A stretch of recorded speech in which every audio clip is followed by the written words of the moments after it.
Okay, so I got my 2019 GMC Sierra.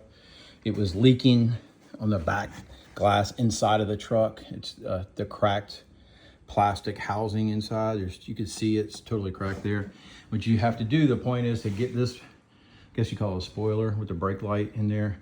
Some people say, oh, there's a gasket on this brake light, but there's not a gasket on, there's not one on mine. If there is, I don't know about it.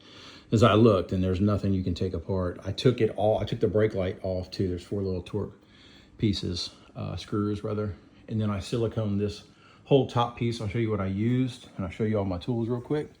I use this from Autozone. I had 3 tubes. I used 2.5 of them on a back glass. I filled it up to the brim, and it's like self-leveling, so it's cool. And that's why I taped the back glass, so I'll go through that. So the tools, I use 10mm, 8mm, and the 7mm. Probably don't need the 7, but I'll show you why I did it. And then this piece is for, there's 2 hangers there that you're gonna take off. I'll go through that in a minute. And the hanger looks like this. And when it's closed, oops, you can't tell really, but I kind of slid this sharp piece in here, and I kind of worked my way up, and I just pulled it down. And then there's this 8mm screw here. You gotta take that out. And so that was one of the first things I did. And then I came over here to this piece, holds a seat belt in. See if you can see that. It just kind of pops right out with the little clips. And then it has a clip that's got a bolt on it. It's 7mm. I just took it because it was still hitting this. And so I got that pulled down like this. So got those 2 off on each side, the 2 hangers. And then the next thing I did was, I'll walk through here, just pulling this, put your hand on a plastic piece, pop those down, 1 on each side. Went to the dome light, reach your hand all the way in there. It's a little tight, take off your watch and all that stuff too, because it'll be in the way. And I just pushed on the plastic and it came right down. I never broke anything, no clips or anything right there. So once I got that down, then you got all these bolts in here. They're all 10mm. There's 2 on a side, on each side.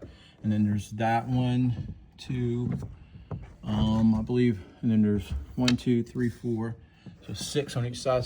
And then there's this little connector here. You just pull it out. There's no like red tab or anything. I just pulled it out. Forgot to mention that piece.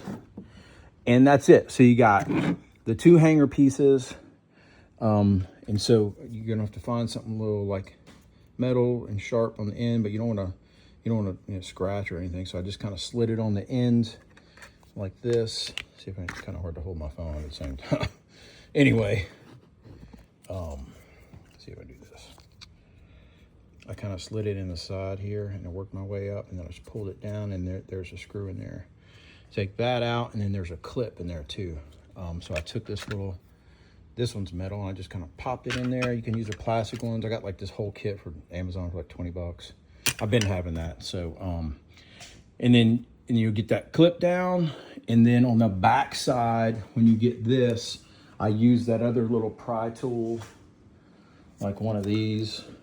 I just popped it off. I slid it in there. It's about, from the end, it's probably about right here, about 6-8 inches right there. It just comes right off.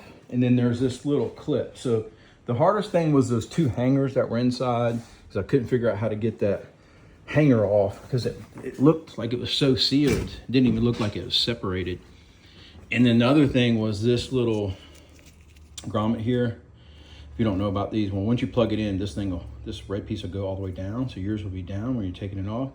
You lift it up, and then there's this little black tab right there. You push that in with your fingernail, and you pull at the same time. And then what I did on this one, I wanted to see if there's a gasket. So there's 4, I think they're 20T Torx. There's 4 of them right here. I ripped those out. I thought there was a gasket and a brake light. Maybe it's like leaking there too. But I knew that it was leaking right here in these 2 spots. Now you can't see it. I'll probably pop the other video in there earlier when I took it before I sealed this up. So I just started on one end with the silicone, and I just poured it in there. It's self-level. It takes about 24 hours to fully cure, and it'll be sealed up. You don't have to get a gasket for the brake light, because there's not one. At least not a 19 Sierra GMC. Okay, this is SLT 4-wheel drive. Okay. The other thing I did was I siliconed around these holes. It's almost dry now. It's been about an hour, but it'll fully cure in about 24 hours. And so when those little screws go back on there and I tighten those back up, it'll be sealed around there. This is probably unnecessary, but this foam piece is disintegrating. I just ran a bead on the back end of it, okay, all the way down. And then I just did all around the holes right there. And then that was it. So I'm just gonna plug this back up in about, I'm probably gonna do it later tonight. And then I thoroughly cleaned this with alcohol and an all-purpose cleaner and a little interior detail brush. And this took me like 15 rags because it was so dirty, and it just kept getting dirty and dirty and dirty. And anyway, I just kept cleaning. Took me like an hour. I mean, it's super clean. This looks dirty, but it's as clean as it'll get. And then I'm gonna pop it back together, and then hopefully it doesn't leak inside of the truck anymore. Because I noticed it was like leaking, and then of course, you know, it just destroys everything inside with the water and stuff. There was like starting to get a little smell in there. It's like from the water getting in the carpets and all that stuff. And then it would just be humid inside the truck. And so I noticed, I'm trying to keep this video short. I might even cut this part out. I noticed that this interior headliner was getting a little ring around it when I, you know, looked at it with my headlamp and all that. And so hopefully it doesn't leak. So that's it, short and sweet video. Those are the tools that I used and the silicone that I use. And if you use something better, leave a comment below. I'll probably post this video. I don't post many videos, but I'm just doing this to remind myself how to do it, and a couple little tips and tricks about that.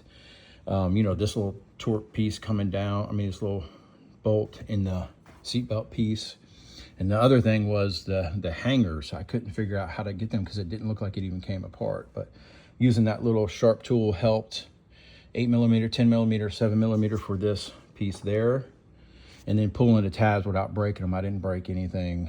The Lord was on my side today. And then just taking out those little headrests and stuff. You know, I'm just doing a recap. But that's it. So it's all sealed up now. I'm going to put it back together probably tomorrow morning after it's fully cured. But that silicone has been on there for about an hour or two, and it's already pretty firm. So it's curing pretty well. So I'm going to wait till tomorrow morning and put it back together. Hopefully no leaks. Thanks for watching, and hopefully this helps somebody out there get to fix this leak. This is just ridiculous that it happens. But anyway, thanks for watching.